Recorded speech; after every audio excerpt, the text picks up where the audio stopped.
welcome to the Electric Wednesday Unplugged podcast with your hosts, Otter and Alex. We're here every week to bring you the wonderful dulcet tones of the Electric Wednesday open mic here in Joliet, Illinois. It's a great environment. It's a place where musicians, comedians, anybody with an art form can come and show their art and share their art and perform their art for anybody there. There's no open mic quite like it in the area that I've been to, and it really is a fantastic area. Like I said, we're going to be doing this podcast every week. It's going to air usually on Wednesdays. This one's going to come out on the weekend as sort of an opener, so we can plug a couple shows later at the end of the podcast. It's important to me. What about you? Super important to me. I'm in a band called Element Control, and we kind of just jumped into the scene here in Joliet, and it was really cool to have a place to connect with other musicians like Electric Wednesday. And the Drunken Donut is an amazing establishment. There's nothing really quite like it at all on the planet. Run by a 65-some-odd-year-old Polish man who's just like, fuck it. Let's go. Let's party. Let's have fun. All right. It's kind of how it works. It's really fantastic. I'll give you that back there. There really is nothing quite like it. I remember I started going there, would have been September of 2012.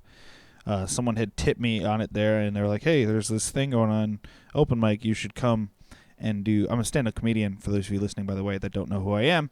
And they said, hey, there's this open mic, you should come do stand-up there. And I was telling the guys earlier, I have missed maybe 4 Wednesdays since September of 2012. It's pretty impressive. Yeah. I mean, the only times I've missed was for when I went to a Wolves game, and then the other 3 I was sick. One time I had meningitis, so I think it was a pretty good reason to not show up. Yeah, it's pretty ridiculous. I would have. It sucks so bad. I would have applauded you if you did show up, though. That would have been true ridiculous. I would have had to show up in a hazmat suit. Like, people would have stayed the fuck away from me. Just be like, what's this guy doing? He's half dead. Oh, man. Like, I didn't eat for 3 days with that. It was terrible. Oh, my God. I remember my parents came in to one night. Well, it was so bad. I went to bed one day at like 6 o'clock in the evening, and my parents, who are both teachers, came in to wake me up and see how I was doing, but they decided to do it at like 9 o'clock at night, so it was dark out, and it was wintertime, so the sun doesn't come up until later, like normal, in the morning. So I thought it was the next day, and it was morning, and I freaked the shit out of my parents because I didn't know what day it was anymore. I was just like, it's Thursday. No, it's not. No, it's Wednesday evening. It's 9 o'clock. Are you okay? Yeah, no, not okay. Very nice.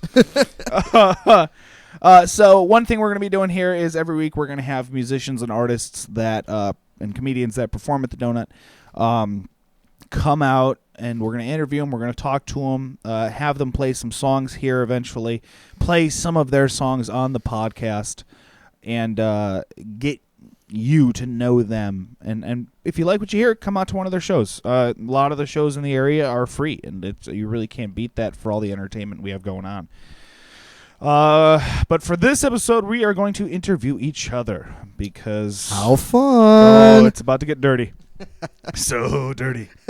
I'll start okay. the interviewing off. So Alec had mentioned earlier that he was a comedian. So Alec, what got you started doing comedy? It was I used to play music. I used to do acoustic shows mostly after the band I was in sort of fizzled off.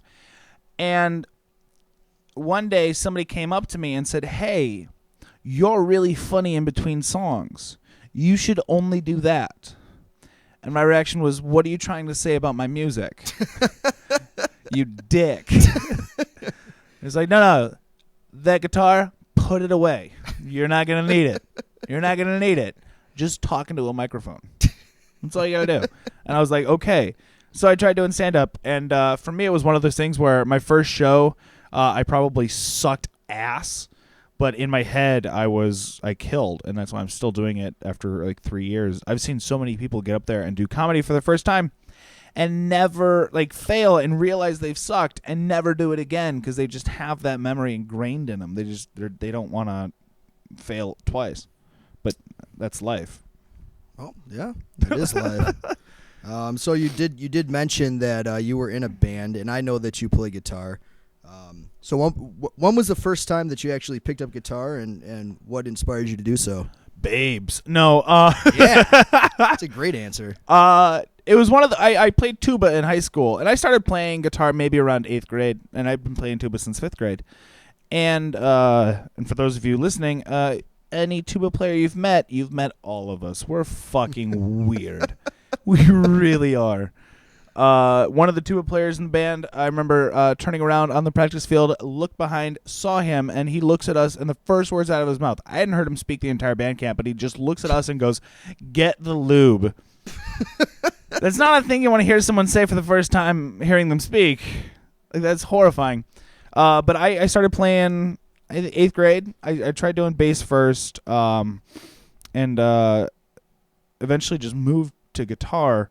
And it was one of those things that I learned by ear. I had no books. I had no teachers. I had a chord chart on my wall, but that was it. That's all I had.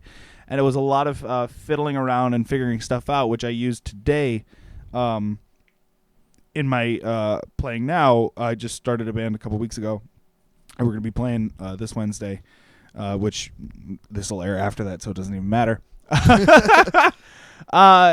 And so I just really started making up my own chords and figuring stuff out on my own. And even today, some of the songs I've written are just bizarre. I remember I had these kids back when I was in a band called M80 the Wolf, came up to me and asked to cover one of our songs, which is the best thing you could ever have someone ask you. Really is. Someone just went, "Your shit rocks. I want to play it." It's pretty fucking dope. It really was. And I told him, "Yeah, go ahead, but the chords are weird. You might need some help. Just let me know if you need some help." They never did cover the song, but just being asked to do that was fantastic. Awesome. So who are your biggest influences, both comedically and musically? My biggest influences comedically, I would say I remember watching Monty Python as a kid, and I laughed my ass off. Even though I didn't get half the stuff they were referencing, the funny voices or the men dressed as women, the accents, the things like that, I thought it was great. And part of my comedic approach is to do occasionally some impressions like Bane as a member of the Muppets or Jimmy Stewart trying to order something at a drive-thru, just things like that. And I learned that from watching Monty Python, and Bill Cosby was another one too. I remember seeing his Bill Cosby himself special, and it was the best thing I've ever seen. I think it's still one of the best comedy specials ever made. Alec is actually wearing a Bill Cosby sweater right now. It is so colorful, so fancy. Because apparently Summer decided to show up for a couple days here and then fucked off. It did. It did. The one day I fucking wear shorts, it's 53 degrees outside. What about musically? Musically, lots of punk rock going on in my life. I remember like sneaking punk rock CDs and like stuff like that from the library. Like, I would tell my parents, "Just park. I'll be right in and out." It's super punk rock, by the way. Oh, so punk rock. just renting punk CDs from a library. And Weezer. Like, I remember sneaking Weezer out of there. I think it was the Green Album's one that has Hash Pipe on it. And I was like, "Oh, my parents are going to like it if I'm listening to a song that has Hash Pipe in it. Oh, no." So I snuck it. Like, I rented it and, like, stuffed it in my jacket pocket and went, "Oh, they didn't have any books for me today." As I walked to the car. The Clash. Joe Strummer is one of my all-time heroes. Nice. This guy's amazing. Awesome. So let's see here. How about in 10 words or less, describe your favorite movie? 10 words or less? So easy. I can just tell you the title. Okay, let's hear it. The Never-Ending Story. Okay. Because fuck yeah. I loved that movie so much that in 6th grade I had walked into my English teacher's classroom and saw that she had a paperback copy of the book, and I stole it. And another punk rock thing. And I still own it. Yes. And I still read it once a year. Well, because why the fuck not? That book and that movie are amazing. I don't care what y'all say. It's like the trifecta. I always call it the evil three is a Never-Ending Story, Labyrinth, and Dark Crystal. Just those fantasy movies from the 80s where I think shit was way fucked up and weird. I love those movies. Oh, Labyrinth. I got one more question for you. If you have one, what is your favorite Electric Wednesday memory? Oh. I mean, they're all pretty much this. Awesome. Yeah, that's fucking tough, man. It's a tough question. I know it's loaded. It's loaded like my penis. I would say, actually, honestly, seeing the band Etlin's Island play for the first time, I had no idea who they were. I have loved that sort of post-rock, instrumental, ambient type of stuff for a very long time. And it was one of those things where I was like, I figured there were no bands around that did that. And I saw them, and I was like, immediate music boner. This raging chub going on. Yeah, they're pretty incredible. Plug their shit later. That's it for me. That's it for you? Yep. We have a lost episode that none of you will ever hear. Because it didn't actually record. Yeah, the sound quality was pretty. Ugh. It's awful. First, so musician here. First band you were in. What was the name of this band? Oh, okay. So I was about 14 years old, freshman in high school, and I was in a punk band called Red, White, and Black, with a couple buddies from the football team, and it was pretty awesome. We did some pretty awesome covers and some badass originals. One of the songs was actually written by my father. It was very political. It was called "You Can't Touch My Dick." It was about Dick Cheney. It was actually written. He actually wrote it right after the 2004 presidential election. He was so furious that George W. Bush had won re-election that he had to, outlet his frustrations through music, and he composed "You Can't Touch My Dick," and we played it, and it's still one of my favorite songs to play because it's just, it's got sentimental value and it's just fucking awesome. Well, follow-up question to that. You said it's one of your favorite songs to play. Like, I know I still have songs from my first band that I was in that I still play on a guitar just by myself. Oh, yeah. Is that one of those that you just will sit down and go, I'm going to play this song today? Well, kind of, because it's so unbelievably simple that I can play it whenever I want to. but yes, yeah. Sometimes you'll catch me, just sitting in my room playing guitar and screaming to myself because that's what it sounds like when I masturbate. Oh, just screaming and crying, awful things. Yes. All right, awesome. I always make fun of you for playing piano one-handed. Yes, you do. And for the listeners, why only one hand? Now, sometimes you'll do two. I've been progressing. You old guys. I've been progressing, guys. I don't know why I went Jewy on that. Well, my first instrument was actually piano, and actually organ. And I was. Did you play for your church? I did not. I was super young, but this nun taught me how to play organ when I was super young. Did the whole recital thing, and then kind of died off.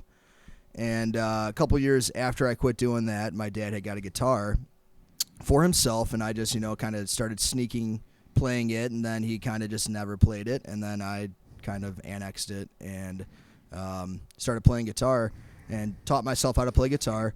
And through the years, I was always guitarist, and then graduated from college, and it was like, well, I still want to jam. We kind of got together one night.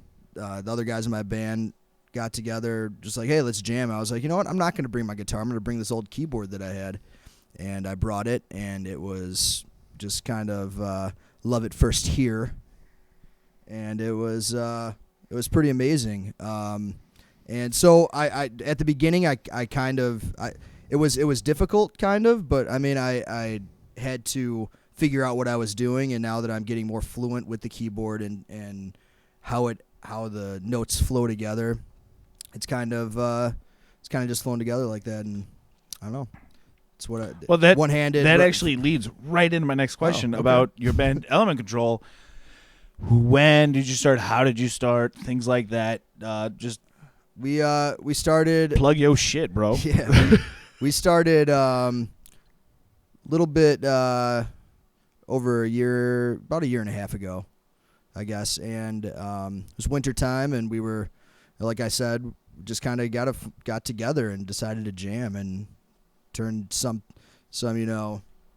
jam sessions into, hey, let's start this band, and then after that we got into, hey, let's book these shows, and hey, let's play Electric Wednesday, and kind of spiraled from there. We met the guys from Etlin's Island, who actually ended up recording us, and just kind of spiraled into awesomeness from there. Yeah. How did you get it with that name though? Element Control. Our drummer, I believe it comes from the show The Outer Limits. I don't know if you've ever seen The Outer Limits. Fuck yeah. Yeah. I guess a character on the show was talking about like element control, and AJ, our drummer, just thought that sounded really fucking cool. So he propositioned us as to having that be the name of the band, and kind of all just clicked, and we're like, yeah, that's it. We're Element Control. Nice. If you could play with any musician, who? Man, this is such a tough question. Yeah. I don't know. Deal with Well, it. my favorite band ever is Coheed and Cambria, so it'd probably have to be Claudio Sanchez from Coheed and Cambria. He has been kind of an idol of mine for over a decade now, which is kind of weird to say, but yeah, he's a hero to me in more ways than one. He's not only an accomplished musician, but he also writes the songs. I don't know if anybody's familiar with Coheed at all, but the songs are based on a story that Claudio puts forth through comic books, and it's just the whole sci-fi adventure that happens, and the amazing songs that go along with it. It's just a whole experience that you can't. No other bands really have tried to do that to the extent that Claudio has. And Yeah. The only other one I can think of is the Deer Hunter with their storyline. But those are the only two bands that really have a continuous thing going on underneath it all. Well, what's my next question here? I know mine, and you can ask me if you want to, but favorite concert you've ever attended? Like the best show you've seen. It's actually a local show in the basement of a friend's house. I don't know if he'll listen to this, but I don't even know if I should call him out by name. But it was in the basement of a friend's house, and I was a senior in high school, and they had gotten a shitload of beer, like a bunch of kegs, and got fucking drunk as shit. And underage drinking. Yeah, if any underage kids are listening to this, I'm in no way promoting underage Alcohol's drinking bad. Don't touch it ever in your life. At all. But yeah, we had some Jesus juice, and decided to Somebody wander went in to the Catholic basement, school. and I did go to Catholic school, but we wandered in the basement, and all of a sudden these three musicians down there, I don't know, I forget if it was advertised as a show or what, but they just got up and just started jamming, and it was like a Wednesday night or something. It wasn't even a weekend, like it was like a Wednesday night, and we were in the basement, and we were just blown away by the musicality and the sheer brilliance of these musicians. It was really unbelievable. How about yourself? Mine would be, I saw last year in the fall a wonderful band from Atlanta called Oh Brother. Okay. Oh my fucking God. They blew the roof off the place. Yeah, I remember you talking about that. It was insane. Awesome. They're a band that I've seen I think 5 times in the last 2 or 3 years. Like every time they're in Chicago I go to see them, and their album Disillusion had just come out. And so there was their first ever headlining tour, and so they got to play the full, time. and they were amazing. But the thing that really sold it for me is the opening bands too. Were those band? They were the kind of good where you see them, you've never heard of them before. You see them, and as you leave the venue, you're getting on your phone and downloading all of their stuff so you can have it. It was one of those where it was like, I like that band, I like that band, and awesome. Brother's here, so great, this is perfect. Anybody listening, definitely check out. They're a weird, strange mix of sludge metal and ambience. It's bizarre, but it works so well. It's awesome. Yeah, it is. It's like Deftones and Radiohead had a baby almost. Oh, it's okay. really good. Awesome. And I'm going to ask you the same asshole question you asked me. A favorite Electric Wednesday moment? Oh man, I think my favorite. I don't know. It like we were saying earlier. It's a whole experience every time you go really out there. There's really, you can't really expect anything because something unexpected will happen and a new band will show up and just blow you away. And it's just that's kind of like the cool thing about Electric Wednesday is how it feels like every there's like a every gem week, every week. there's something there's there a that you're gem. just like, holy shit. Yeah. When amazing. Lever showed up for the first time from Crystal Lake. That's 2 hours away from here. Yeah. They drove all the way down just to perform at the open friend mic. of a friend told them about this open mic. They came down and they were raged. It awesome. was a new band, Brass Kicks. They're a band yeah. we have to get on here as soon as possible because they're flipping awesome. Phenomenal. But yeah, I mean, favorite moment. I don't know. Probably.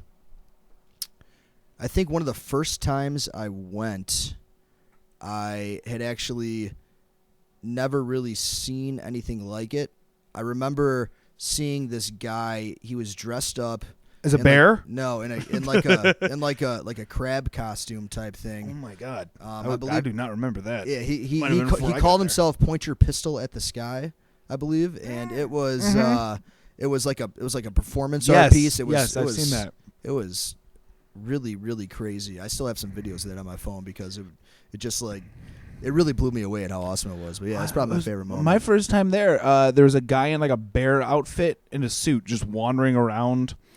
There was a toilet paper gun that at the end of the night they would just fire into the crowd, and you're just like, holy shit, this is awesome. We've had fire dancers show up. Last summer we had fire dancers there just in the backyard twirling fire. It was awesome.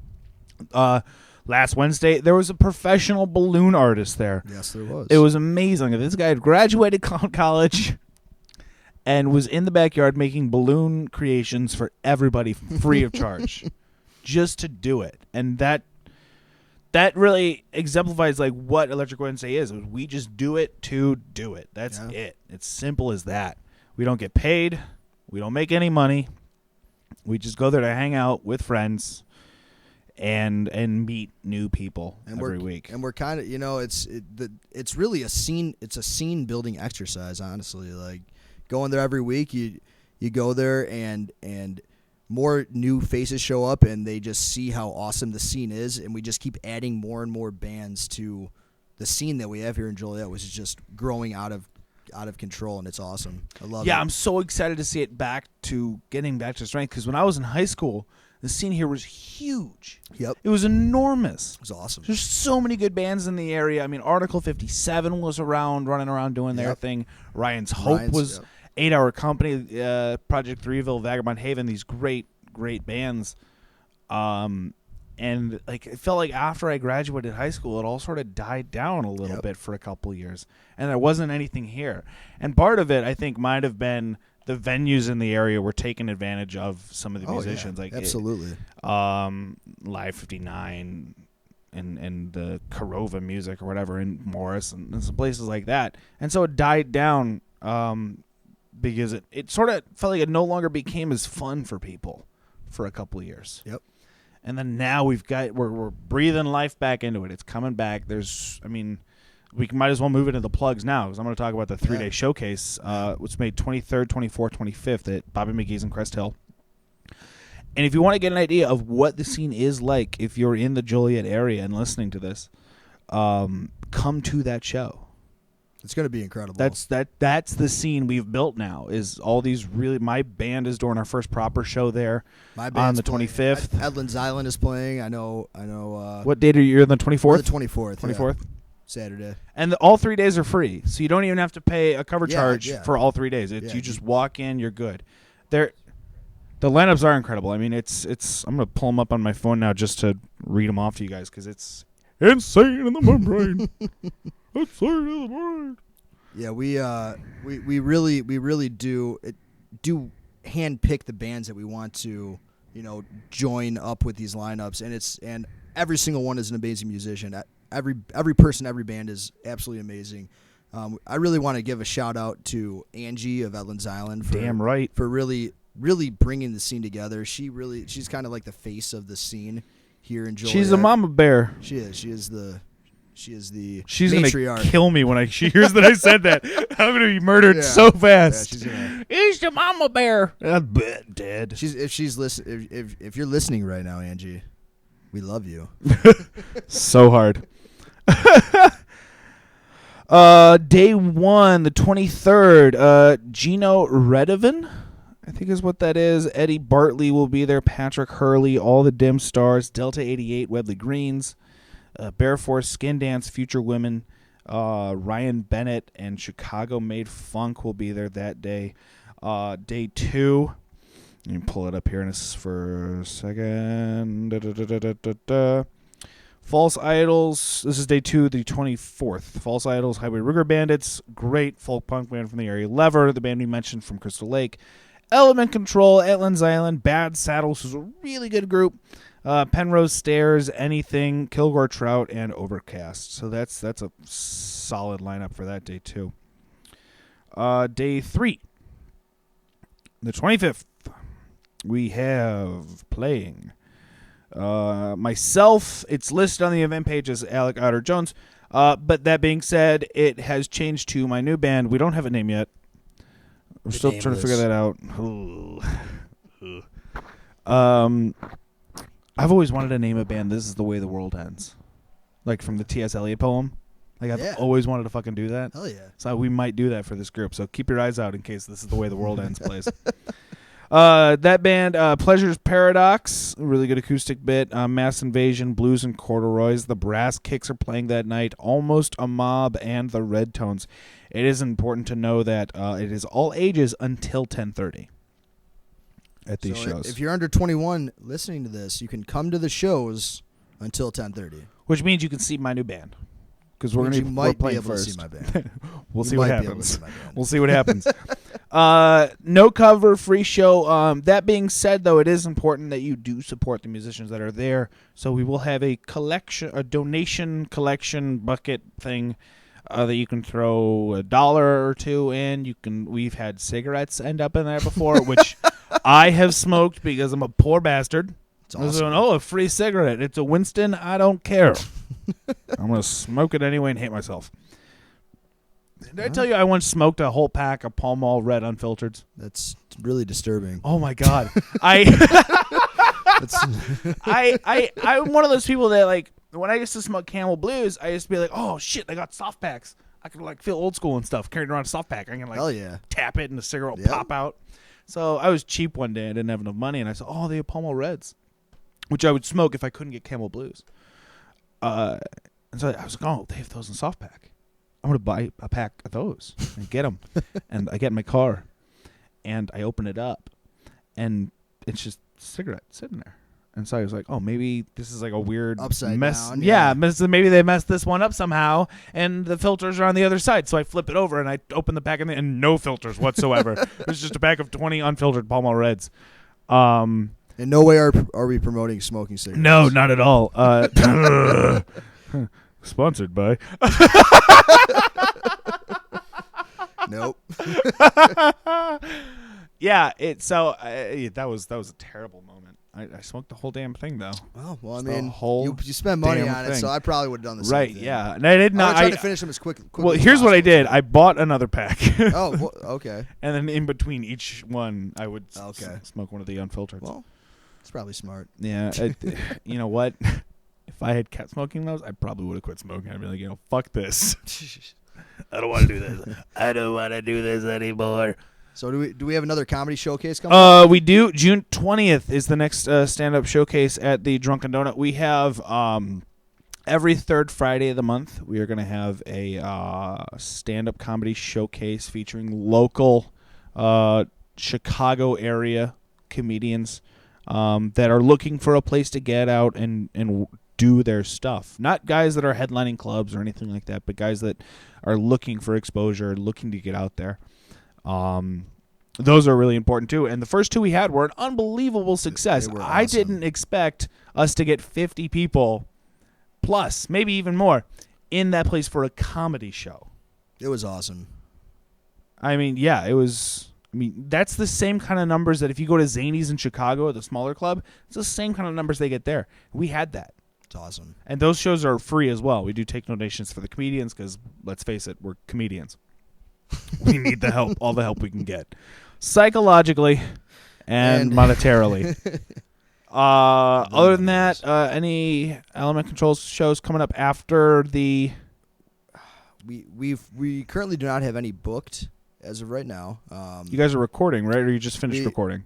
We will be recording some new material shortly. Again with Angie and Sean from Ellen's Island in their basement. So just look. We do have dungeon. We do have a demo out right now. It's pretty awesome. If you want a copy, you can go to our Bandcamp, just elementcontrol.bandcamp.com. Stream it, download it, whatever. I paid money for it. Yeah, Otter did pay some money for it. I think the best part of that is I paid the $2 and then came to the show where you were giving out free demos. Yes, I think that was the best part of the whole thing. Hey man, I told you, bring me the demo and I'll sign it for you. I keep forgetting to bring it. It's at home. It's sitting there. I put it on my computer and everything. All right. But yeah, I think that's it for plugs then. Keep your ears open for the next episode. We're going to try to be getting this on iTunes. We'll figure it out. We'll work on putting together a Facebook page. We will. For the podcast itself to promote that as well as Electric Wednesday and whatnot, so you know where to find us. Until then, until the next episode, which we'll let you know when that is, this is Otter. This is Alex. Signing off.